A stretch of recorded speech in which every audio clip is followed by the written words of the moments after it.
lleno a la presentación de esta novela, World Administration International Dating, tenemos la participación de Ivonne Canciño Gutiérrez. Ella es autora de varios libros, entre los que destaca El indio y la indianidad, en el que analizó la obra de Jean-Marie Gustave Leclésio, Premio Nobel de Literatura 2008. Cabe destacar que ella publicó su libro en el 2002, 6 años antes de que este autor cobrara notoriedad mundial a través de ser nombrado Premio Nobel. Es doctora en literatura francesa por la Universidad de Limoges, en Francia. Es profesora e investigadora de la Universidad Autónoma Metropolitana Azcapotzalco. Con ustedes, Ivonne Canciño. Es bueno que el señor Bernal haya comentado lo referente al Eclésio, porque finalmente el Eclésio nos ha unido con esta querida familia que conozco desde hace años, pero el hecho es que el Eclésio nos unió a Jean-Georges Demey para que yo esté presente aquí, y es un privilegio. Gracias, Jorge, por haberme invitado. Recuerdo que cuando nos encontramos hace tiempo en la librería del Fondo de Cultura Económica y me platicaste de este proyecto que ya estaba gestando, pensé mucho en lo que implica realmente concebir y escribir un libro. Creo fervientemente que no solo encarna parte de la esencia de uno mismo, sino va más allá. Pretende dejar oír voces ajenas más que la propia, que en esas dimensiones no puede sonar sino como un eco en los efectos que tienen sobre el lector mismo. En este proceso surgen así aproximaciones e ideas, líneas de pensamiento, cuestionamientos, actores, autores, personajes, proyectos, reflexiones en voz alta y en silencio.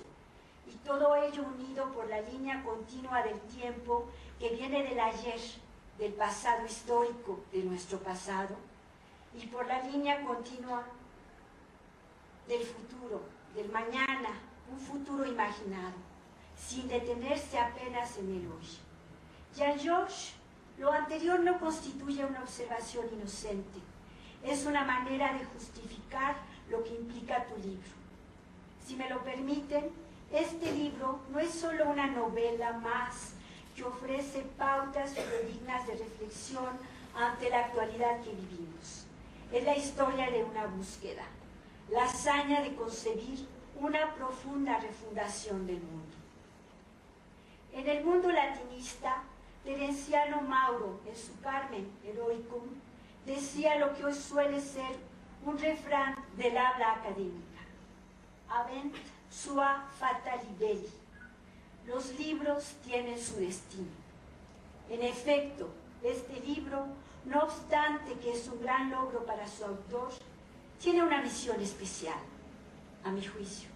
Supera el paradigma de la ley del más fuerte y da un paso para propiciar una serie de reflexiones profundas como propuesta a lo que Jorge Serrano Moreno ha llamado en la introducción de la novela el neologismo real globalismo utópico, lo cual hace muy atinadamente, término legítimo que sin duda retomará en su intervención. Recordemos que la literatura de cada época refleja siempre la sociedad en la que se nace. Así reside su única autenticidad, su única posibilidad de cambio. Es normal que las luchas que la sociedad contemporánea nos reserva, casi en exclusiva, son individuales, si nos ponemos a pensar realmente. La novela de hoy se centra en el individuo, en el ser humano. Vivimos en una sociedad individualista y los conflictos, las contradicciones y fricciones de los que la novela de hoy da cuenta, aunque sintomáticos de la sociedad, tienden a ser ejemplificados y visualizados en los efectos que tienen sobre el individuo a través de la exploración de la subjetividad. Ahora bien, me gustaría señalar como lectora qué es lo que encontré en el libro, cuál es el mensaje realmente. ¿sí?, que me atrapó. Wait, la revolución que se avecina, es sin duda una profunda reflexión de la posible refundación del mundo, lo dice el mismo autor, que desea ante todo abrir el telón y mostrar la fascinación del discurso narrativo y ficcional con el acontecer histórico a través de un análisis realista de acontecimientos claves a nivel local, regional, nacional y mundial. En el intento de superar radicalmente la crisis, y la pongo con mayúscula, y todas las causas que la generan, la novela de Jean-Georges busca superar males sistémicos con el objeto de concebir un nuevo sistema económico. Entre los personajes principales destacan las anotaciones de Daniel Destán y recrean la obra del sociólogo mexicano Luis Rodríguez, que a su vez dan pauta a Jean-Georges Demey para iniciar la historia de Wade. Como lo dice el propio autor, es en este libro donde el lector encontrará la narración íntegra de Luis Rodríguez sobre la historia de Wade, con algunas de las intervenciones del propio George. ¿Podrían ustedes imaginarse el 2 de mayo del año 2031 en este momento? ¿Dónde estaríamos? ¿Dónde estarían ustedes? ¿Dónde estaría el mundo en ese momento?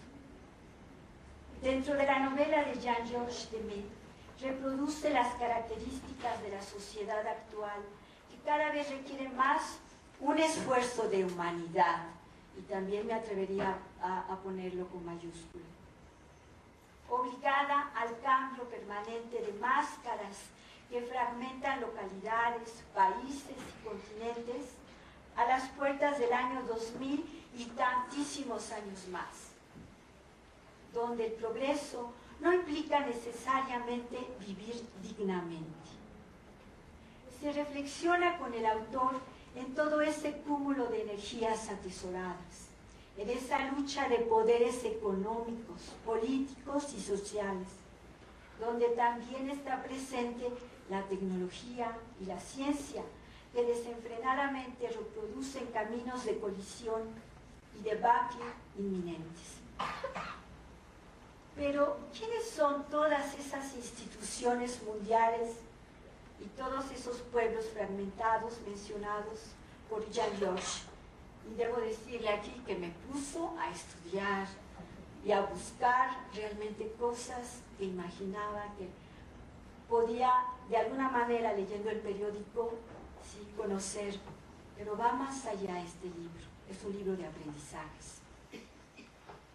En este libro, donde se gesta una visión escatológica, se imagina, y caótica, en la cual apenas se divisa el sendero y el horizonte se convierte frecuentemente en un laberinto sin atajos, sin supuestas salidas, es entonces cuando comienza una ruptura de los seres humanos. Los personajes reales que dirigen el mundo se mezclan con los personajes simbólicos ficticios y se da la lucha denodada entre lo que su conciencia racional le requiere y lo que su inconsciente puja por dejar salir.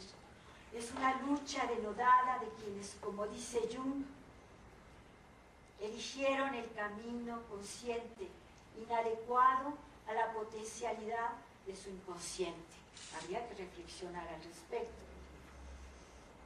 Esta fragmentación del hombre nos lleva inclusive a pensar en las proyecciones del año 2050, donde la población mundial tendrá casi 2.000 millones de personas más que los 6.800 millones actuales.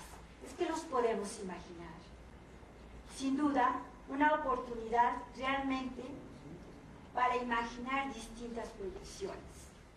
De cada 100 personas que se agreguen a la población en la próxima década, al menos 97 van a vivir en países en vías de desarrollo. La complejidad del objetivo propuesto por Waite, la reevolución que se avecina, impone la casi seguridad de que solo después del análisis ordenado se obtendrá un panorama del que se pueda extraer una respuesta para algunos de los cuestionamientos expuestos oportunamente a lo largo de las 11 partes o de los 11 capítulos que conforman esta preciosa obra.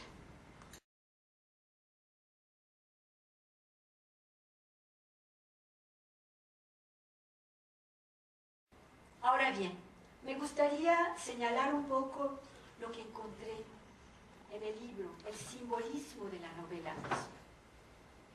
Pienso que Waite, la revolución que se avecina, es una metáfora del desarrollo de la vida humana. La historia de los siglos que inicia en el escenario de Teotihuacán. No es fortuito que sea Teotihuacán, y culmina después de una serie de peripecias de parte de los personajes en este sitio sagrado, sitio donde nace el fuego. Creo que todo el mundo hemos tenido la oportunidad de ir a Teotihuacán y de subir a la pirámide del Sol o de la Luna.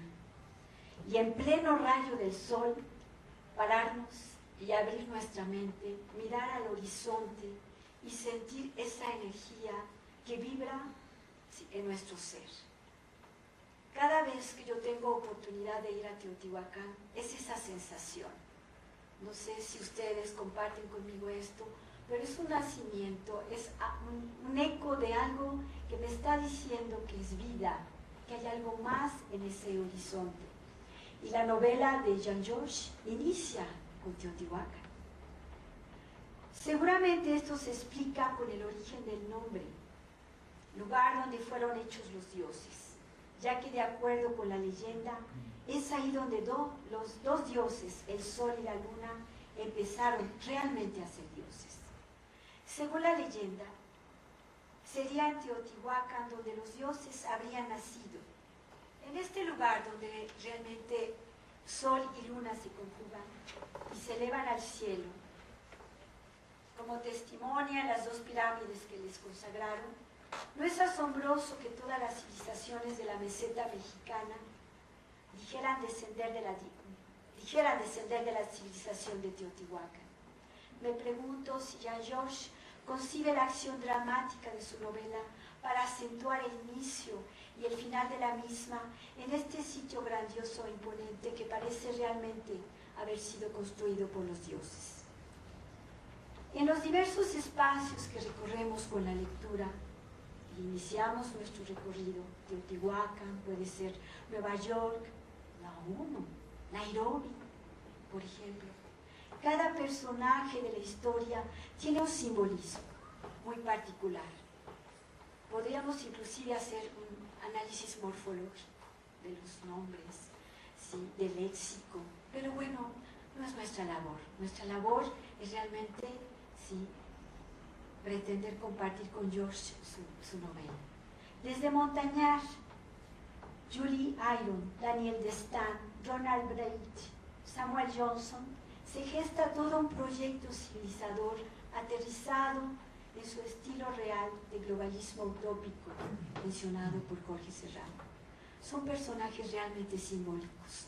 Cada uno tiene una visión particular y cada uno nos va llevando a descubrir, ¿sí?, estas preguntas, muchas de ellas sin respuesta, y estos acontecimientos que muchas veces, sí, tienen una debacle, sí, un logro. Desde mi punto de vista, los personajes tratan de emparentar con lo mítico del tiempo y el espacio, en el sentido de que el autor cuenta una historia, mientras que ésta revela los caminos secretos, las lógicas particulares y los símbolos o simbolismos cosmogónicos.